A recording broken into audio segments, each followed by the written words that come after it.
दोस्तों इस वीडियो में हम बात करने वाले हैं सैयद वंश के तीसरे शासक के बारे में, जिसका नाम है मोहम्मद शाह।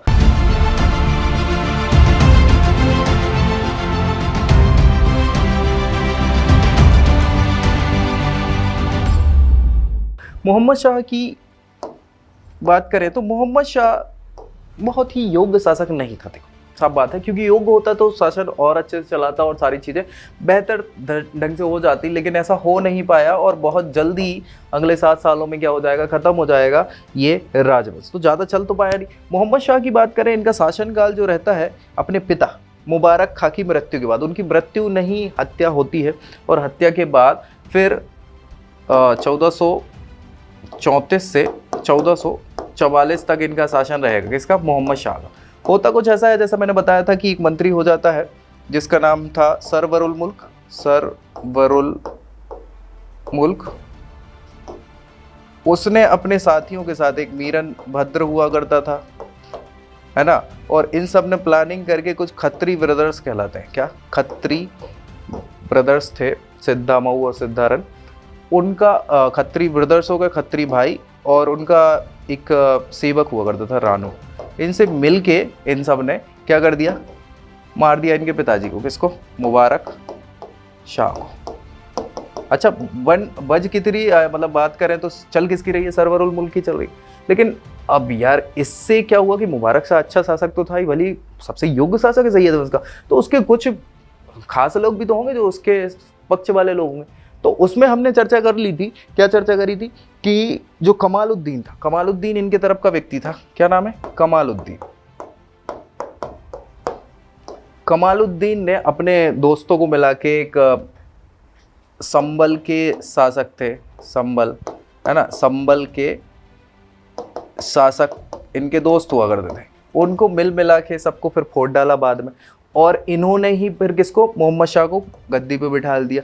राजा बन गए मोहम्मद शाह। मोहम्मद शाह गद्दी पे बनने, वजीर कौन हो जाएगा? कमालुद्दीन हो जाएगा। उसका सब कुछ चलने लग जाएगा, सारी चीज़ें बढ़िया।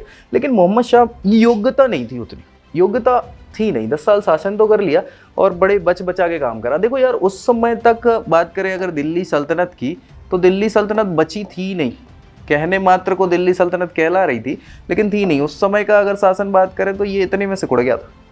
आसपास पूरा का पूरा, जैसे ये गुजरात वाला, मालवा वाला अलग शासक चल रहा है, ये उत्तर प्रदेश, बिहार, बंगाल, सब अलग शासन चल रहे हैं। आप जाओगे तो कश्मीर का भी चल रहा है, तराई क्षेत्र का अलग शासन चल रहा है, दोआब वाला, ठीक है। और इधर जाओगे तो पंजाब में भी अभी तक कोई ढंग से बचा नहीं। पंजाब हो गया, और सिंध वाला प्रदेश जो है राजपूताना का तो माहौल ऐसे चल ही रहा है। तो यहाँ सारे के सारे, अब ये इतना सा बस आपका ये जो है ये क्षेत्र बच गया है, जो क्या है? दिल्ली सल्तनत।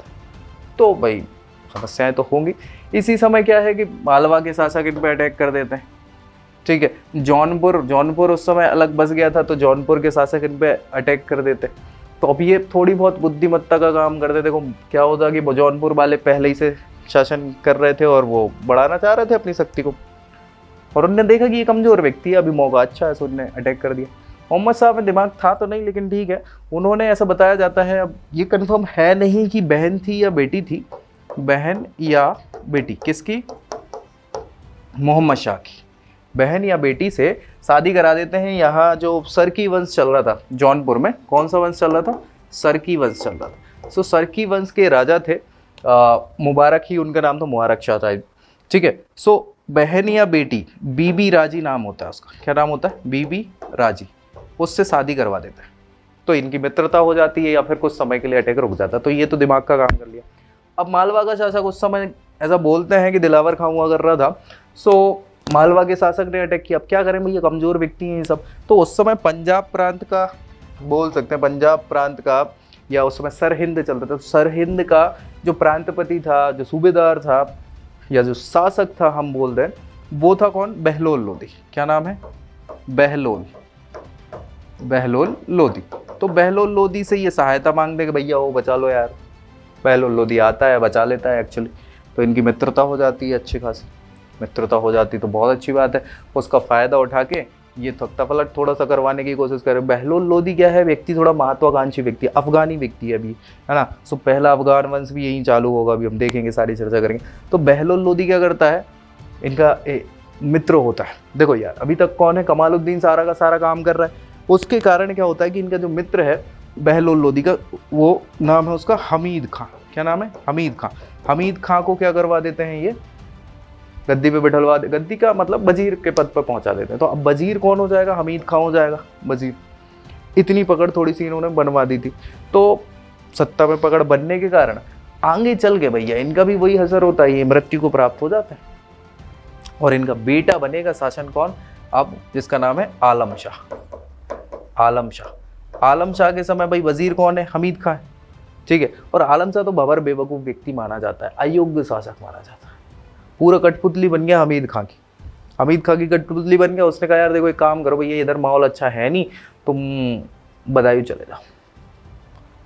बोले ठीक है, बदायूं चला गया। बदायूं में बढ़िया शासन कर रहा है सब कुछ। अब दिल्ली खाली पड़ी है यार, तुम सोचो कितने सालों से, 250 सालों से दिल्ली ही राजगद्दी, दिल्ली मेन पड़ रहा, राजधानी पड़ रहा, हर व्यक्ति की नज़र उस पर है। और तुम उठ के कहाँ चले गए? तुम बदायूं चले गए।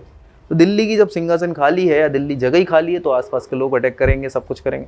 इस समय फिर बहलोल लोदी फायदा उठा लेता है। और क्या करेगा भाई, बहलोल लोदी जाता है। अच्छा हुआ कुछ ऐसा था कि बहलोल लोदी से चिढ़ता भी था आलम शाह। क्यों चिढ़ता था? क्योंकि भाई मोहम्मद शाह जो है उसकी जब मित्रता ऐसी हो गई कि उसने कई जगहों पे तो अपने बेटे की जितनी उसको मतलब उपाधि दी जाती है, बेटे की उपाधि दे दी। इससे चिढ़ गया आलम शाह।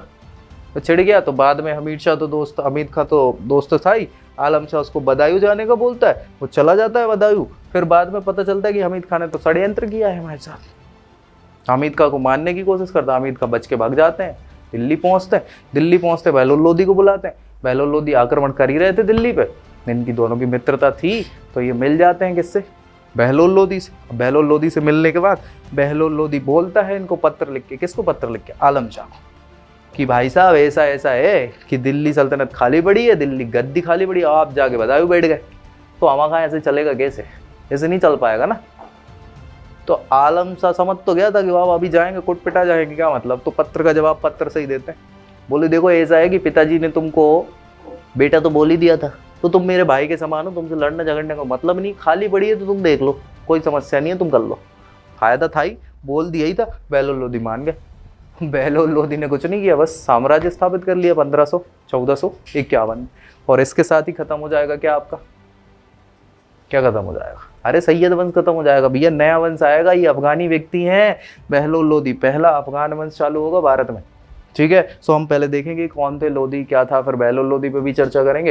हालांकि ये लोदी वंश जो है चला तो अच्छा, 75 ईयर्स तक इन्होंने शासन करा हुआ है, लेकिन बावजूद उसके 3 ही शासक हुए। तो सबसे कम शासक भी इस वंश में रहे हैं। उस 75 ईयर्स पर्याप्त शासन होता है। दिल्ली का सबसे ज़्यादा शासन करने वाला सुल्तान भी बहलोल लोदी होगा, सबसे ज़्यादा 38 सालों तक शासन किया हुआ एक अकेले व्यक्ति, ठीक है। इसकी मृत्यु भी हंसी मजाक में हो गई, मजाक में।